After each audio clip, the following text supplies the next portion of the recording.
Napatay din ang 11 anyos na batang lalaki matapos naman na madagana ng tetrapod o konkretong istruktura sa gilid ng ilog sa Dolores Abra.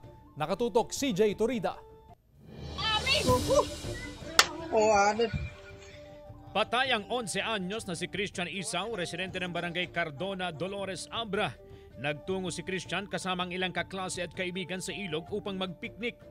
Naglaro sila sa ibabaw ng mga tetrapod o konkretong bloke sa gilid ng ilog nang aksidenteng bumigay at nadaganan ang biktima. Kinailangan pa ng backhoe upang maalis ang tetrapod at ang naipit na bata. Nagpapagaling naman sa ospital ang isa pang bata na kasamang nahulog ng biktima. Ang kamapan, apay pamubraan ko na. Ado mo ti makan dito damo-damo nga pagdigusam na.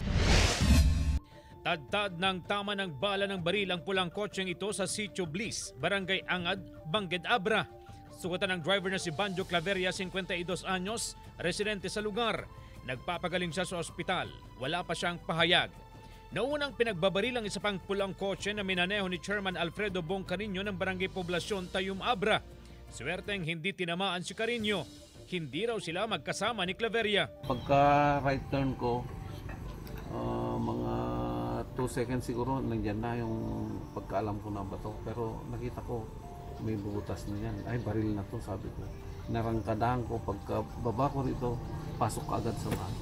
Walang alam si Carino sa posibleng motibo ng pamamaril sa kanya. Na-recover sa crime scene ng 27 na basyo ng caliber 5.56.